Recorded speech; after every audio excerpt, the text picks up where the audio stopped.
Hello વિદ્યાર્થી મિત્રો, આપ સૌનું આપને યુટ્યુબ ચેનલ પર હાર્દિક સ્વાગત છે. તો આજે હું તમારા માટે લઈને આવી ગઈ છું ધોરણ 8 વિષય સામાજિક વિજ્ઞાન પાઠ 1 ભારતમાં યુરોપિયનો અને અંગ્રેજી શાસનની સ્થાપનાના સ્વાધ્યાયપોથીની સંપૂર્ણ સમજૂતી. તે પહેલાં તમે જો આપણી ચેનલને લાઇક, શેર અને સબસ્ક્રાઈબ ન કરી હોય તો તે જરૂરથી કરી દેજો. તો ચાલો આપણે આ તમામ પ્રશ્નોના ઉત્તરોની સમજૂતી મેળવીએ. તો અહીં આપણો પ્રશ્ન 1, નીચે દરેક પ્રશ્નના ઉત્તર માટે આપેલા વિકલ્પોમાંથી સાચો વિકલ્પ શોધીને તેનો ક્રમ અક્ષર પ્રશ્નની સામે આપેલા બોક્સમાં લખો. તો આપણને પહેલો પ્રશ્ન આપ્યો છે, તુર્કોએ કયું શહેર જીતી લેતા યુરોપિયન પ્રજાને ભારત તરફનો જળમાર્ગ શોધવાની ફરજ પડી? તો એ થશે ઓપ્શન બી, કોન્સ્ટેન્ટિનોપલ. નીચેના પૈકી ભારતની કઈ વસ્તુની યુરોપની પ્રજાને અત્યંત આવશ્યકતા હતી? ઓપ્શન એ, મરી મસાલાની. ભારત તરફ આવવાનો જળમાર્ગ કોને શોધ્યો? ઓપ્શન સી, વાસ્કો દ ગામાએ. ભારતમાં પોર્ટુગીઝ રાજ્યની સ્થાપના કોણે કરી? Option D, Alfonso de Albuquerque. ભારતમાં પોર્ટુગીઝોની રાજધાની કઈ હતી? Option C, Goa. નીચેના પૈકી કઈ યુરોપિયન પ્રજા સાગરના સ્વામી ગણાતી હતી? તો એ થશે ઓપ્શન બી ડી, પોર્ટુગીઝ. અંગ્રેજોએ ભારતમાં પોતાની પ્રથમ કોઠી એટલે કે વેપારી મથક ક્યાં અને ક્યારે સ્થાપી? ઓપ્શન બી, સુરતમાં ઈસવીસન 1613માં. અંગ્રેજોની ફોર્ટ વિલિયમ નામની વસાહત આજે કયા નામે ઓળખાય છે? Option B, Kolkata. French East India કંપનીનું મુખ્ય મથક કયું હતું? Option A, Machilipatnam. ગોલકોંડાના શાસક પાસેથી ફરમાન મેળવી મછલીપટ્ટમમાં પોતાનું સ્થાન જમાવનાર યુરોપિયન પ્રજા કઈ હતી? Option B, Dutch. કયા યુદ્ધ પછી સમગ્ર બંગાળમાં અંગ્રેજોની સત્તા સ્થપાઈ ગઈ? તો એ થશે ઓપ્શન એ, પ્લાસીના યુદ્ધ પછી. કયા યુદ્ધથી અંગ્રેજોને બંગાળ, બિહાર અને ઓરિસ્સા એટલે કે ઓડિશાના દીવાની અધિકાર મળ્યા? તો એ થશે ઓપ્શન બી, બક્સરના. અંગ્રેજોને દીવાની અધિકાર મળતા બંગાળમાં કઈ પદ્ધતિ અમલમાં આવી? તો એ થશે ઓપ્શન સી, દ્વિમુખી શાસન પદ્ધતિ. પ્રથમ 2 મૈસૂર વિગ્રહ અંગ્રેજોને કોની સાથે થયા? તો એ થશે ઓપ્શન એ, હૈયદ અલી સાથે. 15મું છે, તૃતીય અને ચતુર્થ મૈસૂર વિગ્રહ અંગ્રેજોને કોની સાથે થયા? તો એ થશે ઓપ્શન બી, ટીપુ સુલતાન સાથે. કયા મૈસૂર વિગ્રહમાં અંગ્રેજો સાથેના યુદ્ધમાં ટીપુ સુલતાન વીરગતિ પામ્યો? તો એ થશે ચતુર્થ યુદ્ધમાં, ઓપ્શન ડી. પેશવાનું મુખ્ય મથક કયા શહેરમાં હતું? ઓપ્શન સી, પુણેમાં.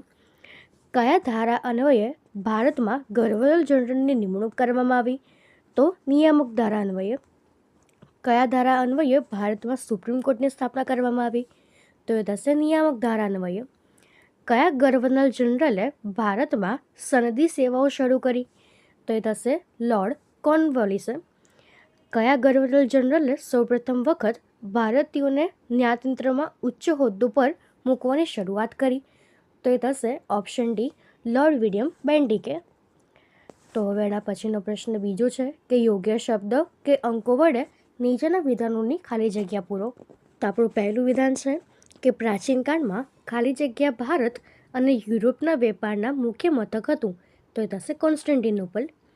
ઈસવીસન 1498માં વાસ્કો દ ગામાએ કાલિકટના રાજા સામુદ્રિક પાસેથી મરી મસાલાનો વેપાર કરવાની પરવાનગી મેળવી. ડેનિશ પ્રજા ડેન્કમાર્કની વતની હતી.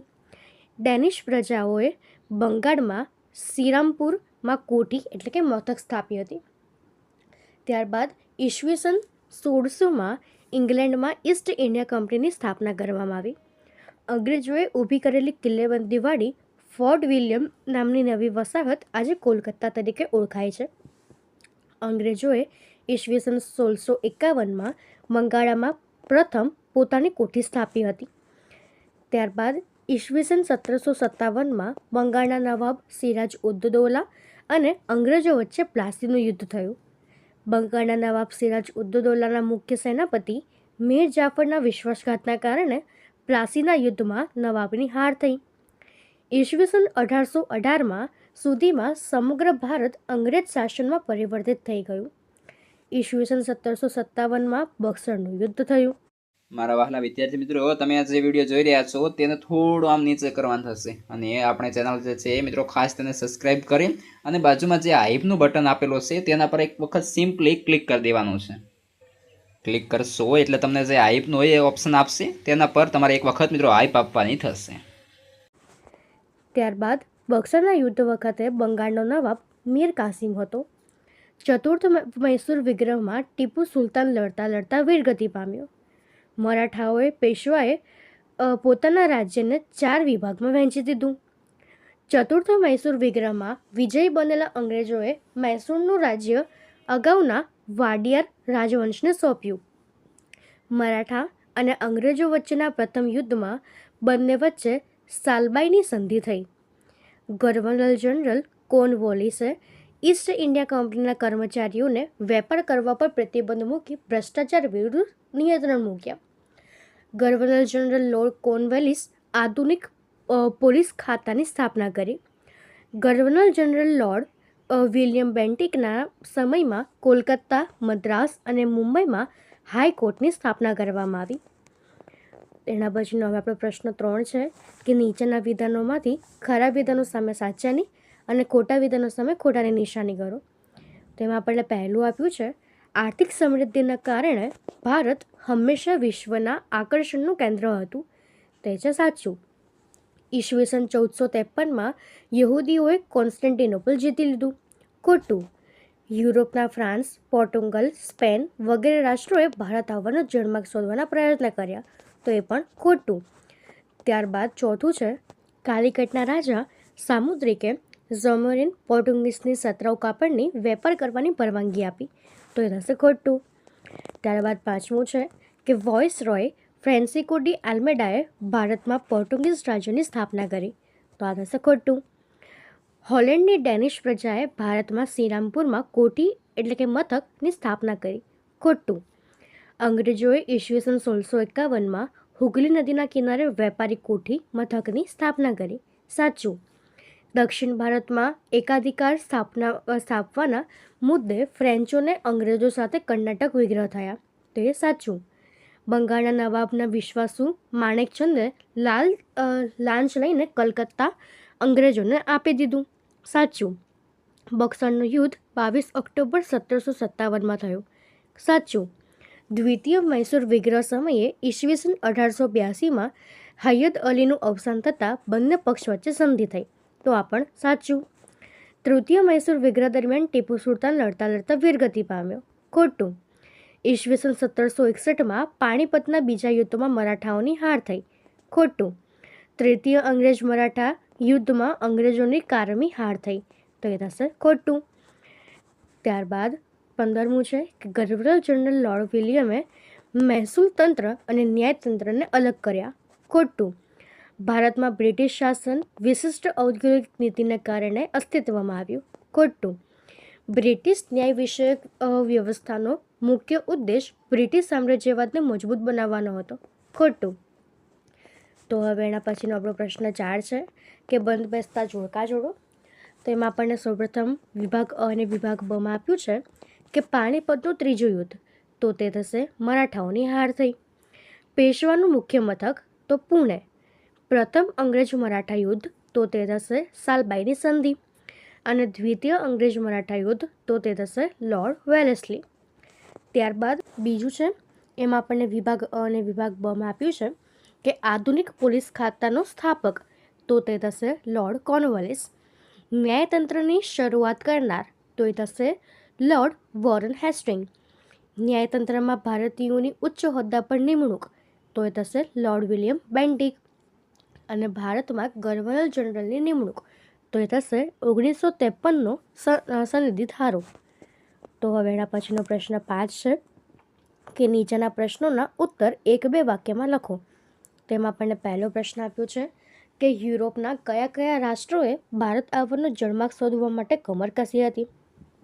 તેનો જવાબ થશે કે યુરોપના પોર્ટુગલ, સ્પેન, હોલેન્ડ વગેરે રાષ્ટ્રોએ ભારત આવવાનો જળમાર્ગ શોધવાની કમર કસી હતી. બીજો પ્રશ્ન છે, યુરોપની પ્રજાએ ભારતીય મરી મસાલાની ખૂબ આવશ્યકતા સાથી હતી. તેનો જવાબ થશે કે યુરોપની પ્રજા મહદ અંશે માંસાહારી હોવાથી માંસ સાચવવા માટે તેમને મરી, તજ, સૂંઠ જેવા મરી મસાલાની ખૂબ આવશ્યકતા હતી. નવજાગૃતિ એટલે શું? તો ઈસુની 15મી સદીમાં યુરોપમાં થયેલા નોંધપાત્ર સામાજિક અને ધાર્મિક પરિવર્તનોને નવજાગૃતિ કહેવામાં આવે છે. કાલિકટમાં પોર્ટુગીઝોને મરી મસાલાનો વેપાર કરવાની સંમતિ કોણે આપી? તો ઈસવીસન 1498માં વાસ્કો દ ગામા ભારતના કાલિકટ બંદરે આવી પહોંચ્યો. ત્યારે કાલિકટમાં સામુદ્રિક એટલે કે ઝામેરીન રાજા રાજ્ય કરતો હતો. તેણે કાલિકટમાં પોર્ટુગીઝોને મરી મસાલાનો વેપાર કરવાની સંમતિ આપી. 5મો પ્રશ્ન, ભારતમાં પોર્ટુગીઝ રાજ્યની સ્થાપના કોણે કરી? તો પોર્ટુગીઝ વાઇસરોય આલ્ફોન્સો ડી આલ્બુકર્કે ગોવા સહિત કેટલાક બંદર જીતી લઈને ભારતમાં પોર્ટુગીઝ રાજ્યની સ્થાપના કરી. પોર્ટુગીઝોએ ભારતમાં કયા કયા સ્થળે પોતાના વેપારી મથકો સ્થાપ્યા? તો પોર્ટુગીઝોએ ભારતમાં કાલિકટ, કોચીન, કન્નૂર, ગોવા, વસઈ, દીવ, દમણ વગેરે સ્થળોએ પોતાના વેપારી મથકો સ્થાપ્યા. બ્રિટિશ ઈસ્ટ ઇન્ડિયા કંપની ક્યાં, ક્યારે અને શા માટે સ્થાપાઈ? તો બ્રિટિશ ઈસ્ટ ઇન્ડિયા કંપની ઈસવીસન 1600માં ઇંગ્લેન્ડમાં પૂર્વના રાષ્ટ્રો સાથે એકાધિકાર વેપાર કરવા માટે સ્થપાઈ હતી. અંગ્રેજોએ બંગાળમાં સૌપ્રથમ વેપારી મથક ક્યારે અને ક્યાં સ્થાપ્યું? તો અંગ્રેજોએ બંગાળમાં સૌપ્રથમ વેપારી મથક ઈસવીસન 1651માં હુગલી નદીના કિનારે સ્થાપ્યું હતું. અંગ્રેજોને ક્યારે અને કયા ગામોની જમીનદારી મળી હતી? તો અંગ્રેજોને ઈસવીસન 1698માં સુતનદી, કાલીઘાટ અને ગોવિંદપુર આ 3 ગામોની જમીનદારી મળી હતી. ફ્રેન્ચ ઈસ્ટ ઇન્ડિયા કંપનીએ પોતાનું પ્રથમ વેપારી મથક ક્યારે અને ક્યાં સ્થાપ્યું? તેમનું મુખ્ય મથક કયું હતું? તો ફ્રેન્ચ ઈસ્ટ ઇન્ડિયા કંપનીએ પોતાનું પ્રથમ વેપારી મથક ઈસવીસન 1668માં સુરતમાં સ્થાપ્યું હતું. તેમનું મુખ્ય મથક એ મછલીપટ્ટમ હતું. ત્યારબાદ 11મું છે કે ભારતમાં ફ્રેન્ચોએ કયા કયા સ્થળે વેપારી મથકો સ્થાપ્યા? તો ભારતમાં ફ્રેન્ચોએ મદ્રાસ એટલે કે ચેન્નાઈ, સુરત, મછલીપટ્ટમ, પોંડિચેરી, કાલિકટ વગેરે સ્થળોએ વેપારી મથકો એટલે કે કોઠીઓ સ્થાપ્યા હતા. અંગ્રેજોએ બંગાળમાં પોતાની પ્રથમ કોઠી ક્યારે સ્થાપી હતી? તો અંગ્રેજોએ બંગાળમાં પોતાની પ્રથમ કોઠી ઈસવીસન 1651માં સ્થાપી હતી. પ્લાસીનું યુદ્ધ ક્યારે, કોની વચ્ચે થયું, તેનું શું પરિણામ આવ્યું? તો પ્લાસીનું યુદ્ધ ઈસવીસન 1757માં અંગ્રેજો અને બંગાળના નવાબ સિરાજ ઉદ દૌલા વચ્ચે થયું હતું. આ યુદ્ધમાં સિરાજ ઉદ દૌલાની હાર થઈ. બક્સરનું યુદ્ધ ક્યારે, કોની વચ્ચે થયું, તેનું શું પરિણામ આવ્યું? તો બક્સરનું યુદ્ધ બંગાળના નવાબ મીર કાસિમ, અયોધ્યાના નવાબ અને મુગલ બાદશાહ શાહ આલમની સંયુક્ત સેના અને અંગ્રેજોની સેના વચ્ચે ઈસવીસન 1764માં થયું. આ યુદ્ધમાં અંગ્રેજોની જીત થઈ. પરિણામે અંગ્રેજોને બંગાળ, બિહાર અને ઓરિસ્સા એટલે કે ઓડિશામાં જમીન વહેંચણી ઉગાડવાની દેવાની અધિકાર મળ્યા. કયા યુદ્ધના પરિણામ સ્વરૂપ બંગાળમાં દ્વિમુખી શાસન પદ્ધતિ અમલમાં આવી? ઈસવીસન 1764માં બક્સરના યુદ્ધના પરિણામ સ્વરૂપ બંગાળમાં દ્વિમુખી શાસન પદ્ધતિ અમલમાં આવી. અંગ્રેજ શાસન દરમિયાન ભારતમાં દ્વિમુખી શાસન પદ્ધતિ કયા પ્રદેશોમાં અમલમાં આવી? તો અંગ્રેજ શાસન દરમિયાન ભારતમાં દ્વિમુખી શાસન પદ્ધતિ બંગાળ, બિહાર અને ઓડિશામાં અમલમાં આવી હતી. ઈસવીસન 1773માં નિયામક ધારા અન્વયે શી જોગવાઈ કરવામાં આવી? તો ઈસવીસન 1773ના નિયામક ધારા અન્વયે ભારતના વહીવટતંત્રના સર્વોચ્ચ વડા તરીકે ગવર્નર જનરલની નિમણૂક કરવામાં આવી અને તેને મદદ કરવા 3 સભ્યોની કાઉન્સિલની રચના કરવામાં આવી. તદુપરાંત ભારતમાં સર્વોચ્ચ અદાલત એટલે કે સુપ્રીમ કોર્ટની પણ સ્થાપના થઈ. અંગ્રેજોને કયા કયા મૈસૂર યુદ્ધો કોની સાથે થયા? તો અંગ્રેજોને 4 યુદ્ધો પૈકી પ્રથમ 2 યુદ્ધો હૈયદ અલી સાથે અને પછીના 2 યુદ્ધો હૈયદ શક્તિશાળી પુત્ર ટીપુ સુલતાન સાથે થયા. દિલ્હીની ગાદી હસ્તગત કરવામાં મરાઠાઓએ સાથી સફળતા મળી. તો ઈસવીસન 1761માં પાણીપતના ત્રીજા યુદ્ધમાં મરાઠાઓની હાર થઈ. આથી દિલ્હીની ગાદી હસ્તગત કરવામાં તેમને નિષ્ફળતા મળી. પેશવાએ પોતાના રાજ્યને કેટલા અને કયા કયા રાજવંશોમાં વહેંચ્યું હતું? તો પેશવાએ પોતાના રાજ્યને 4 રાજવંશમાં વહેંચ્યું હતું: સિંધિયા, હોલકર, ગાયકવાડ અને ભોંસલે. પેશવાના નિયંત્રણ હેઠળ કયા સભ્યો હતા? તો પેશવાના નિયંત્રણ હેઠળ કોન્ફેડરેસી રાજ્ય મંડળના સભ્ય હતા. દ્વિતીય અંગ્રેજ મરાઠા યુદ્ધનું શું પરિણામ આવ્યું? તો દ્વિતીય અંગ્રેજ મરાઠા યુદ્ધમાં લોર્ડ વેલેસ્લીના હાથે મરાઠાઓની સખત હાર થઈ. પરિણામે અંગ્રેજોને મરાઠાઓ પાસેથી ઓડિશા અને યમુનાની ઉત્તર આવેલા આગ્રા અને દિલ્હીના પ્રદેશ મળ્યા. ઈસવીસન 1833ના સંધિ ધારા અન્વયે સી જોગવાઈ કરવામાં આવી? તો ઈસવીસન 1833ના સંધિ ધારા અન્વયે ગવર્નર જનરલે સમગ્ર ભારત માટે કાયદા ઘડવાની સત્તા આપવામાં આવી, તેમજ ગવર્નર જનરલની કાઉન્સિલમાં એક કાયદા સભ્યની નિમણૂક કરવામાં આવી. કયા ધારા અન્વયે સર્વોચ્ચ અદાલતની સ્થાપના થઈ? તો ઈસવીસન 1773ના નિયામક ધારા અન્વયે ભારતમાં સર્વોચ્ચ અદાલતની સ્થાપના થઈ. ગવર્નર જનરલ લોર્ડ કોર્નવાલિસ ન્યાયતંત્રના મુખ્ય શો સુધારો કર્યો? તો ગવર્નર જનરલ લોર્ડ કોર્નવાલિસ 4 પ્રાંતીય અદાલતો શરૂ કરીને તેમજ દરેક જિલ્લા ન્યાયાધીશના હાથ નીચે દીવાની અદાલતની સ્થાપના કરી. તેને જિલ્લા અદાલતો ઉપર સદર દીવાની અદાલતો પણ સ્થાપી. તો હવે એના પછીનો આપણો પ્રશ્ન 6 છે, નીચેના વિધાનોના ઐતિહાસિક કારણો આપો.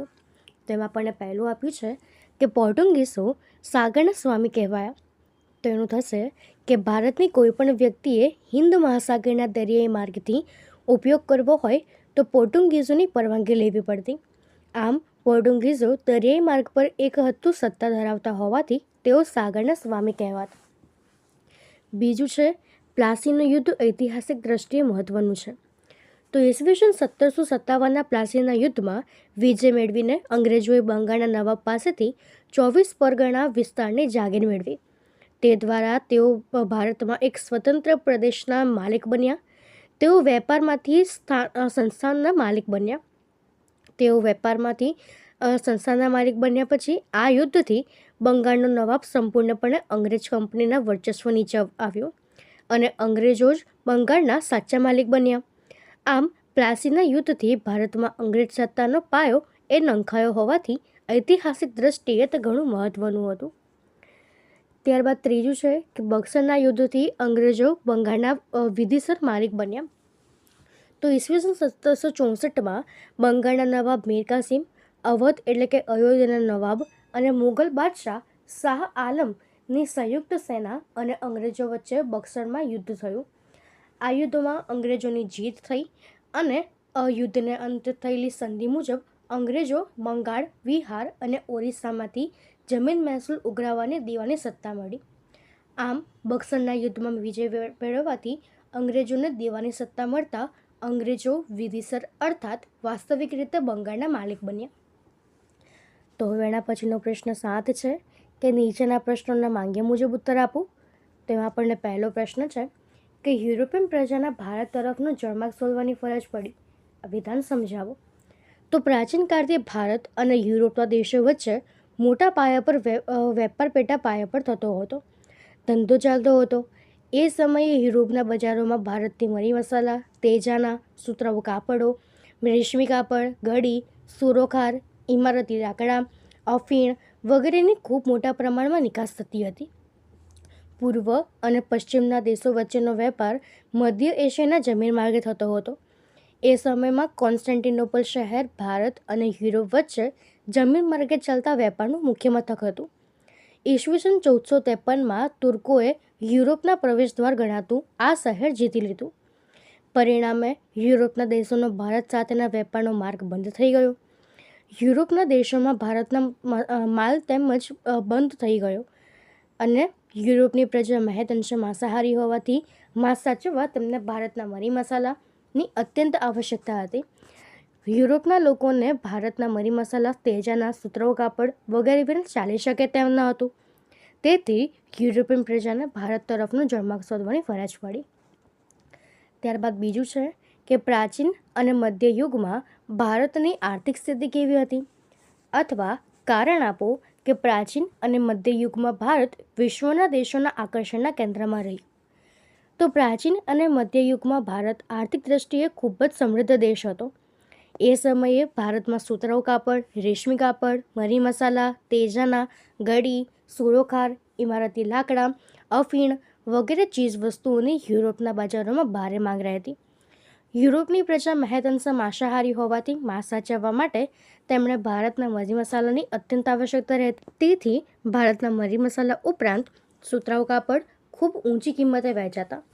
આ બધી વસ્તુઓ ભારતમાંથી ઈરાન, ઈરાક અને તુર્કીના માર્ગે યુરોપના દેશોમાં જતી. એ વસ્તુઓના વેચાણમાંથી ભારતના વેપારીઓ પુષ્કળ ધન કમાતા. ભારતની આવી આર્થિક સમૃદ્ધિને કારણે પ્રાચીન અને મધ્યયુગમાં ભારત વિશ્વના દેશોમાં આકર્ષણના કેન્દ્રમાં હતું. ત્રીજું છે કે ગવર્નર જનરલ લોર્ડ વેલેસ્લીએ કયા કયા વહીવટી સુધારા કર્યા? તો ગવર્નર જનરલ લોર્ડ કોર્નવેલિસે આ પ્રમાણે સુધારા કર્યા કે કંપનીને બાહોશ અમલદારી મળી રહે એ માટે તેણે ભારતમાં સંધિ સેવાઓ શરૂ કરી. તેણે કંપનીના કર્મચારીઓને વેપાર પર પ્રતિબંધ મૂકી ભ્રષ્ટાચાર વિરુદ્ધ નિયંત્રણ મૂક્યા. તેણે મહેસૂલ તંત્ર અને ન્યાયતંત્રને એકબીજાથી અલગ કર્યા. તેણે બંગાળને 23 જિલ્લાઓમાં વહેંચી નાખ્યું અને દરેક જિલ્લા પર કલેક્ટરની નિમણૂક કરી. એ કલેક્ટરોને જિલ્લાની લગતી વહીવટ અને ન્યાય વિષયક સત્તાઓ સોંપી. તો હવે એના પછીનો ચોથો પ્રશ્ન છે કે બ્રિટિશ શાસનથી ભારતમાં અવિશ્વાસનું વાતાવરણ ઊભું થયું. આ વિધાન સમજાવો. તો એનો જવાબ થશે કે વિદેશી શાસન અને વિદેશી કાયદા બંને ભારતને પરાધીન સ્થિતિમાં રાખનાર મુખ્ય પરિબળ હતા. બંને પરિબળોએ ભારતમાં બ્રિટિશ સામ્રાજ્યના પાયા મજબૂત બનાવ્યા હતા. બ્રિટિશ શાસનના વિરોધ તંત્રએ ભારતમાં ગરીબી, બેકારી અને ભૂખમાર સર્જ્યા હતા.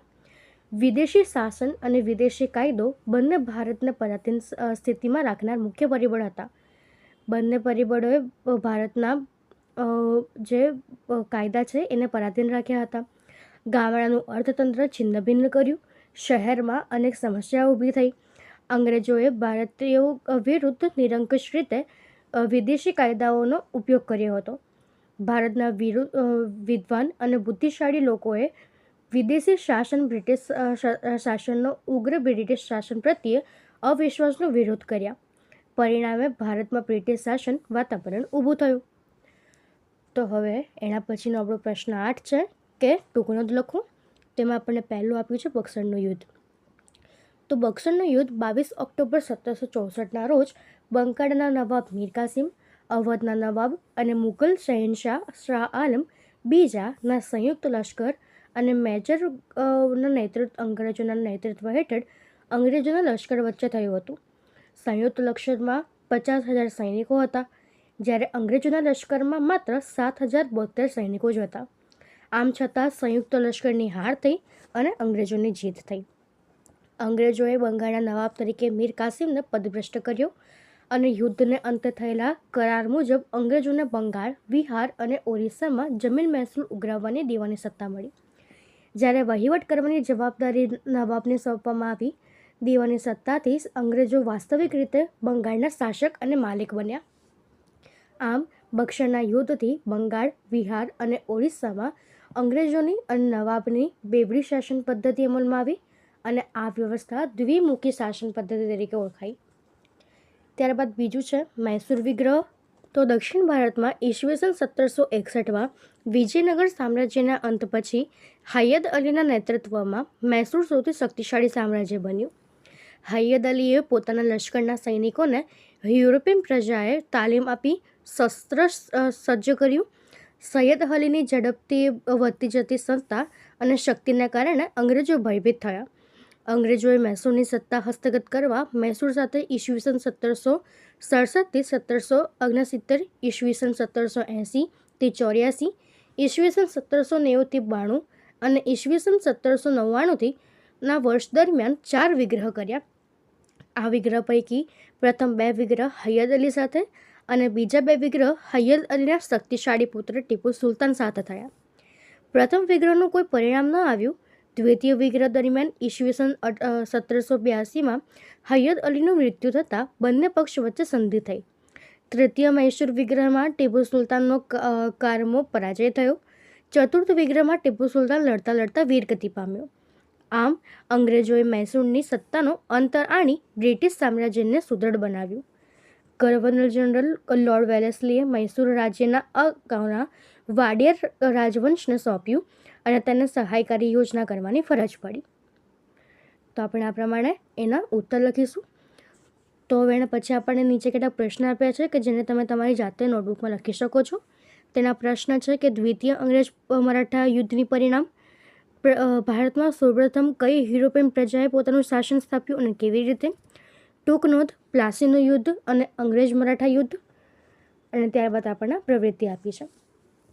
તો અહીં આપણા તમામ પ્રશ્નો પૂર્ણ થાય છે.